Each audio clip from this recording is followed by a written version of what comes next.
Destruction doesn't always come with fire. It doesn't need blood. It doesn't need raised voices, public scandals, or revenge plots. Sometimes the most devastating form of destruction is the one no one sees, not because it's hidden, but because it's calculated. This is what Machiavelli understood better than any man of his time, that to destroy someone completely, you don't confront them head-on. You make them unravel themselves. You don't throw punches.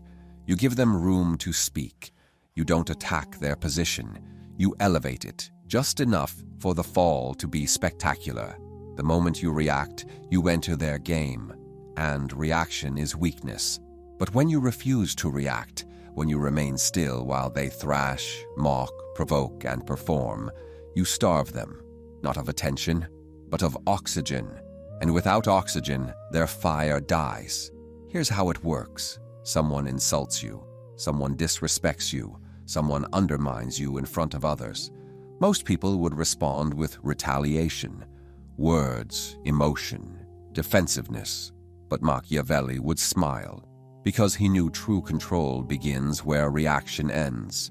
The goal is not to fight. The goal is to position yourself so precisely, so calmly, so unmoved, that every move they make becomes a mirror, and they end up exposing themselves while you say nothing. This is your first weapon. Stillness. Stillness isn't passivity. Stillness is a form of dominance that confuses your enemy.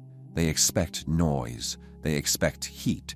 They want you to get emotional so they can point and say, "See? Look how unstable they are." But when you don't give them that, they start looking unstable themselves. The more they talk, the more desperate they seem. The more they explain, the more guilty they appear. The more they provoke, the more irrelevant their position becomes. Because the moment someone starts trying to convince others of their power, they've already lost it. This is what Machiavelli weaponized: perception. He didn't need to out-argue his enemies. He let them argue with themselves in public, in confusion, in desperation, until their credibility collapsed. And when the dust settled, he wasn't just standing. He was elevated. Now, here's how you take that same strategy and apply it with brutal precision. Let someone insult you in front of others. Don't flinch. Don't respond. Don't even blink. Instead, pause. Then calmly look at them. Not with anger, not with surprise. Just observe them. Let the silence stretch a few seconds too long. Let the discomfort build around their words. Then change the subject. Speak to someone else. Continue as if they hadn't spoken at all. You've now reframed the entire room. They expected a battle. You gave them a non-event. And in that moment, you sent the most Machiavellian signal of all. You are not important enough to disturb my peace. The crowd sees this. Even if they don't understand what happened, they feel it. Something shifted. You didn't escalate. You didn't fold. You didn't ask for validation. You owned the silence.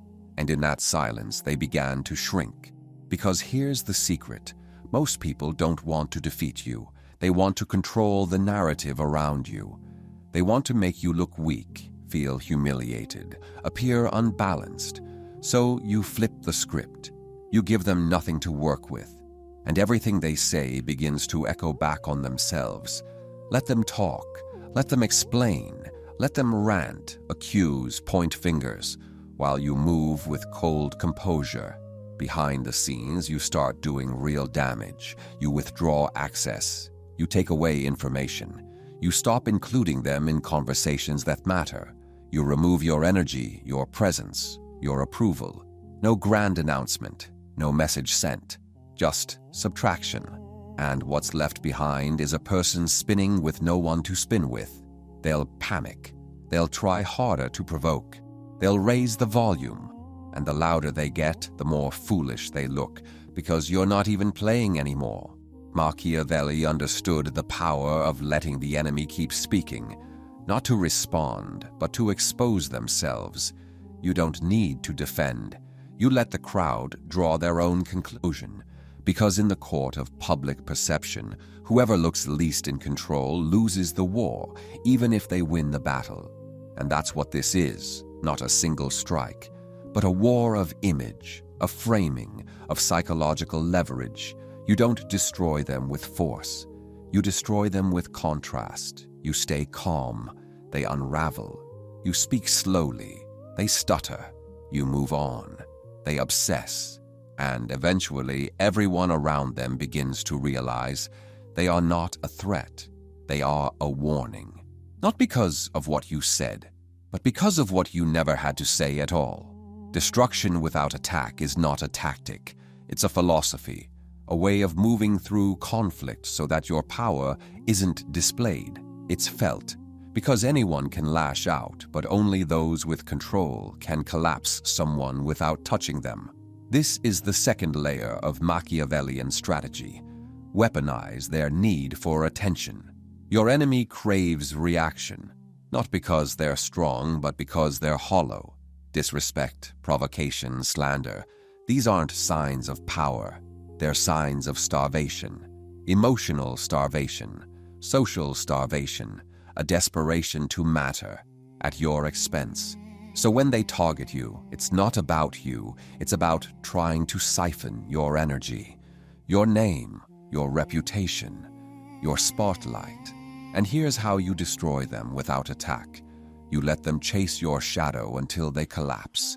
You say nothing, you do nothing, and you move forward, publicly, privately, powerfully. You keep building, you keep creating. You stay focused on your mission, not their noise. And what happens? They look smaller with every attempt. They begin to look obsessed, unstable, insecure. You've shifted the story from you versus them to them chasing you. And nothing looks more powerless than that. This is Machiavelli's brilliance. He understood that attention is leverage. And once you know someone wants it more than you do, you control them. You create silence around them. You stop mentioning their name. You never speak ill of them, not because you're moral, but because you're strategic. Every time they speak about you and you say nothing, their voice begins to echo. People start to notice, asking why they are always talking about you, why they are so focused on someone who isn't even engaging, wondering if something is wrong with them. Doubt sets in. And in Machiavellian terms, doubt is decay. Because once their image becomes questionable, everything they say starts to lose value. And that's when you strike, not with aggression, but with contrast. You show up composed, dressed sharply, speaking calmly, delivering value, unbothered, unfazed, and unreactive, while they stumble, rant, and cling to relevance by dragging your name. And without you lifting a finger, the gap grows. They wanted to damage you, but in trying to do so, they exposed how much you matter, and how little they do without you. That's how you destroy someone without attack. You become the proof of their irrelevance. Now, there's another layer, one deeper, one they never see coming. Because not everyone will attack you publicly. Some will work behind the scenes. They'll smile to your face and sow doubt in private. They'll frame your actions as selfish, your success as undeserved, your intentions as toxic. These enemies are not looking for war. They're looking for erosion, slow, silent sabotage.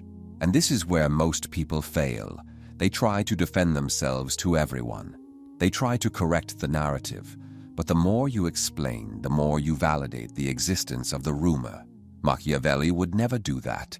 You would leverage the attacker's own behavior to set the trap. So here's what you do. You become more visible, not less. You elevate your name through actions. You perform with excellence in front of the very people they whisper to. You speak clearly in meetings. You make bold, intelligent moves in public. You show consistency, integrity, composure, without ever mentioning their name. Why?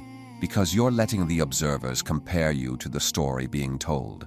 And when the story doesn't match your presence, the storyteller becomes the liar. That's the collapse. And you didn't have to expose them. They exposed themselves by betting on your silence to mean guilt. But your silence was never weakness. It was set up. You were letting them build the rope, and now they're hanging from it. This is the ultimate form of psychological destruction. You don't need them to lose. You just need them to lose you. You exit their orbit, you move without them, and you let their obsession rot in the dark. They try to destroy you by dragging you down. Instead, they've trapped themselves in a cage of their own bitterness while you ascend, and everyone sees it, because power never needs to shout. It just needs to remain standing. Destruction, when done right, doesn't look like an explosion. It looks like silence around the name that used to matter. It looks like the absence of acknowledgement, the evaporation of attention, the subtle withdrawal of power that no one can point to directly, but everyone can feel. That's why Machiavelli never taught men to go to war first. He taught them to become so indispensable, so visible, so undeniably competent, that anyone who tried to destroy them would instead destroy themselves. This is your third weapon, exposure through contrast. You don't attack someone's character. You simply live in a way that contradicts everything they say about you. If they say you're arrogant, be calm, thoughtful, generous. If they say you're incompetent, deliver results with cold precision. If they say you're manipulative, be transparent, consistent, and controlled in public. You're not defending yourself. You're letting your existence do the work. Because the more they speak and the more you act in direct opposition to their words, the more isolated they become. People start noticing the gap. They start questioning the narrative. And in time, they stop listening to the accuser, not because you denied them, but because you never even acknowledged them. That's where the real damage is done, not in public humiliation, but in social irrelevance. Now let's go deeper, because some enemies are more dangerous than loud mouths or rumor spreaders. Some enemies are calculated. They won't insult you directly. They'll align themselves subtly as your competition. They'll mimic your moves, match your tone, mirror your network. They won't attack you with insults. They'll try to steal your space. This is where most people panic. They feel their position threatened, their identity copied, their voice diluted. But Machiavelli knew, when someone imitates you, they're not threatening you, they're trapped by you. They're admitting that your blueprint is stronger than anything they could build themselves. And so, instead of attacking them, you accelerate, you evolve. You shift the terrain so fast that by the time they replicate one version of you, you've already become someone else. You become uncatchable, unpredictable. They keep chasing your shadow while you're playing a game they'll never understand. And slowly, painfully, they realize they don't have the engine, they only have the echo. This is how you destroy someone who wants to become you. You raise your standard, you diversify your influence, you sharpen your voice. You leave no version of yourself behind long enough for them to catch. And you never mention their name, because if you acknowledge them, you imply competition. If you ignore them, you reinforce the truth. There was never a race. Now let's address the final type. The enemy who thinks they're superior, the one who underestimates you, who looks down on you, who believes they're untouchable. These are the easiest to destroy, not with confrontation, but with position. You wait, you observe, you listen carefully to how they talk when they think you're beneath them, and then you build. Not to prove anything, not to seek revenge, but because nothing devastates the prideful more than being outclassed by someone they dismissed. You don't challenge their throne, you build a better one next to it. And when people start turning their heads your way, when attention begins to shift, when their words no longer move the room like they used to, that's when the collapse begins. Because ego is fragile, and the proud don't know how to exist without applause. The day the applause fades, they implode from the inside. And you never lifted a sword. You never spoke against them. You never tried to take what they had. You simply became someone they could no longer deny, and someone they'll never reach again. That's how you win.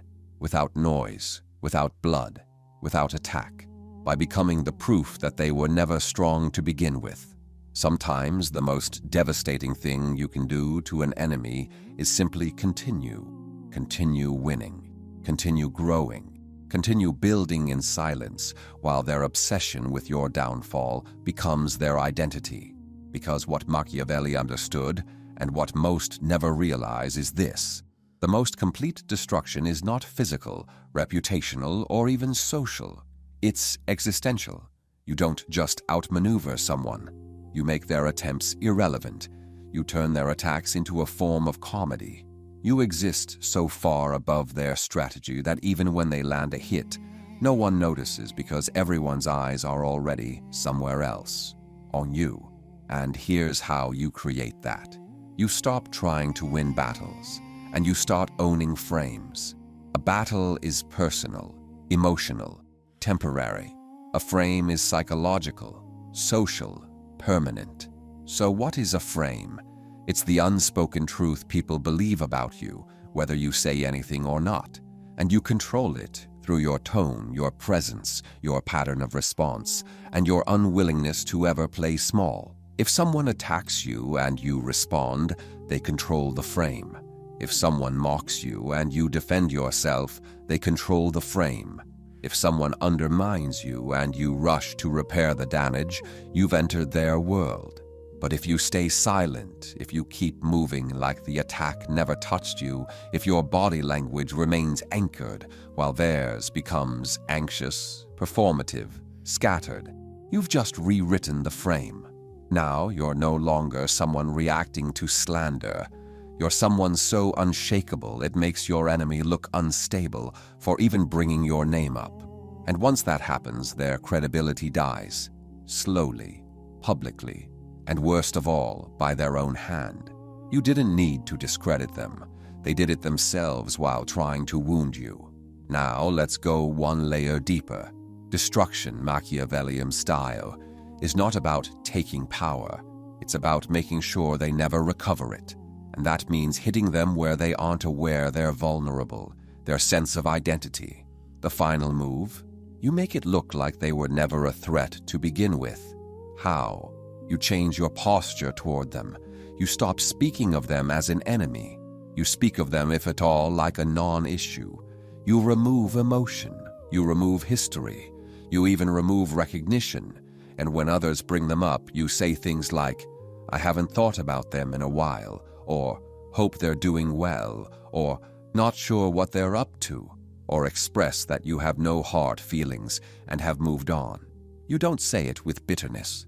You say it with disinterest, because nothing is more psychologically humiliating than someone who tried to destroy you and then learns they didn't even make the final cut in your story. Their attacks weren't memorable. Their words weren't damaging. Their presence wasn't defining. They weren't your rival. They were a lesson. And when others hear you speak that way, not with malice, but with gentle indifference, they don't just respect you, they pity your enemy. That's the final collapse. Not losing power, losing meaning. And there's no coming back from that. Because now the people who once watched the conflict unfold are now watching you rise and watching them vanish, all without one direct strike. You never attacked. You never stooped down. You never chased revenge. You simply made them realize that trying to destroy you wasn't just futile, it was the very thing that destroyed them. This is the final movement, the silent crescendo. You've resisted the urge to attack. You've denied them the validation of your outrage. You've stayed present, powerful, composed, and now there's only one thing left to do: disappear. Not in defeat, but in victory, so complete, so untouchable, that your enemy begins to wonder if they imagined the war altogether. Because destruction without attack isn't just about collapsing someone publicly. It's about removing the oxygen of relevance until they suffocate in your silence. And silence, when wielded by the powerful, is not absence. It's dominion. Machiavelli knew. The most feared men weren't those who fought every battle. They were the ones you offended once and never got a second chance with. Because their revenge wasn't noise. It was exclusion. They didn't slam doors. They simply stopped opening them. That's your final weapon. You do not send a message. You become the message. You show up at higher levels. You move in better rooms. You align with people who've never even heard of your rival. You operate in a frequency they can't reach, can't understand, can't infiltrate. You stop being a player on the same field. You become a different sport, and that's what breaks them. Because they thought the game was status, you made it legacy. They thought the game was image. You made it impact. They thought it was about being louder. You showed that true power is felt in your absence. And now the people who once watched you closely, they've started watching you quietly. They don't comment. They observe. They try to understand the principle behind your moves because something in them knows. You didn't just survive the attempt to destroy you. You used it. You let it polish you. You let it clarify you. You let it expose who was never supposed to be near you in the first place. Because sometimes your enemies aren't there to stop you. They're there to reveal who you are when no one is clapping, when your reputation is under pressure, when your name is dragged into rooms you never entered, when you're spoken about in a tone laced with envy, fear, or insecurity, and you say nothing. You don't panic. You don't defend. You don't flinch. You just grow louder by doing more. You dominate by choosing what to ignore. You destroy by never stepping into the mud. And in the end, they're left with nothing. Because the audience they tried to impress is now following you. The circle they once controlled is now orbiting your ideas. And the story they tried to write has been replaced by your silence, which echoes longer than any speech ever could. That is Machiavellian destruction. Not with blood, not with scandal, but with precision, invisibility, and transcendence. You are no longer someone they can damage, because you've made yourself someone they can't reach.